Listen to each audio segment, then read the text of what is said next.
नमस्कार। आज हम इतिहास के एक ऐसे दौर में चलेंगे जहां एक कहानी उम्मीद की किरण से शुरू हुई लेकिन एक बहुत ही दुखद अंत पर जाकर खत्म हो गई। ये कहानी है मुबारक शाह की, जो शक्तिशाली खिलजी वंश के आखिरी सुल्तान थे।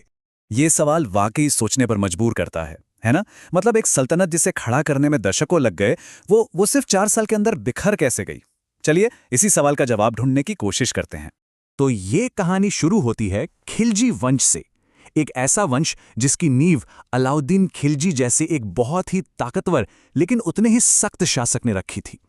उन्होंने एक मजबूत सल्तनत तो बनाई, पर उनका राज काफी बेरहम माना जाता था।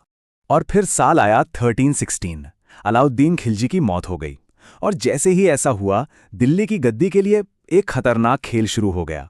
पहले तो मलिक कफूर ने सारी ताकत अपने हाथ में ले ली, लेकिन ज्यादा दिन नहीं। जल्द ही अलाउद्दीन के ही बेटे मुबारक शाह ने उसे रास्ते से हटाकर सिंहासन पर अपना हक जमा लिया। और मुबारक शाह का सुल्तान बनना मानो लोगों के लिए एक ताज़ी हवा के झोंके जैसा था, एक नई उम्मीद।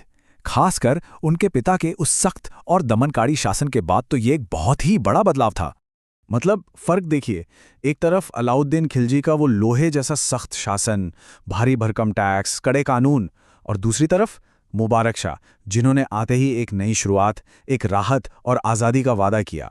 और मजे की बात यह है कि शुरुआत में उन्होंने अपना वादा निभाया भी। मुबारक शाह ने आते ही कुछ ऐसे काम किए कि वो रातों रात जनता के हीरो बन गए।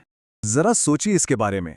हजारों कैदियों को रिहा कर दिया गया, किसानों पर जो भारी टैक्स का बोझ था उसे हटा दिया गया, वो सारे सख्त कानून जिनसे लोग तंग आ चुके थे उन्हें खत्म कर दिया गया। मतलब एक तरह से लोगों को सच में एक खुली हवा में सांस लेने का मौका मिला। तो इसमें कोई शक ही नहीं है कि उनके राज का जो शुरुआती समय था, वो लोगों के लिए एक बहुत बड़ी राहत लेकर आया। हर तरफ एक उम्मीद का, एक खुशी का माहौल था। लेकिन जैसा कि अक्सर होता है, हर कहानी का अंत खुशनुमा नहीं होता। और यहीं से इस कहानी में एक बहुत बड़ा मोड़ आता है। वो उम्मीद की जो रोशनी थी, वो धीरे धीरे ऐशो आराम और विलासिता के अंधेरे में कहीं खोने लगती है। तो जैसा कि हमने देखा, शुरुआत तो जबरदस्त थी। मुबारक शाह एक हीरो की तरह सामने आए थे, लेकिन ये कामयाबी ज्यादा दिन टिक नहीं पाई। शायद ये बेपनाह ताकत और शुरुआती सफलता का नशा ही था कि सुल्तान का ध्यान सल्तनत के कामों से हटने लगा। अब उनका पूरा फोकस अपनी निजी खुशियों और ऐशो आराम पर चला गया था। और इसका नतीजा क्या हुआ? जाहिर है, प्रशासन को पूरी तरह से नजरअंदाज किया जाने लगा। दरबार का अनुशासन खत्म हो चुका था, और जो काबिल सलाहकार थे, उनकी जगह अब चापलूसों ने ले ली थी, जिनका काम सिर्फ एक था, सुल्तान की झूठी तारीफ करना। और इसी माहौल में कहानी में एंट्री होती है एक और बहुत ही अहम किरदार की, खुसरो खां। मुबारक शाह उस पर आंखें बंद करके भरोसा करते थे, और इसी भरोसे में उन्होंने उसे इतनी ताकत दे दी जिसकी कोई हद नहीं थी। और यही भरोसा उनकी जिंदगी की सबसे बड़ी और आखिरी गलती साबित होने वाला था। तो चलिए अब चलते हैं कहानी के उस आखिरी पड़ाव की तरफ, जहां भरोसा टूटता है और एक पूरी सल्तनत का सूरज हमेशा हमेशा के लिए डूब जाता है।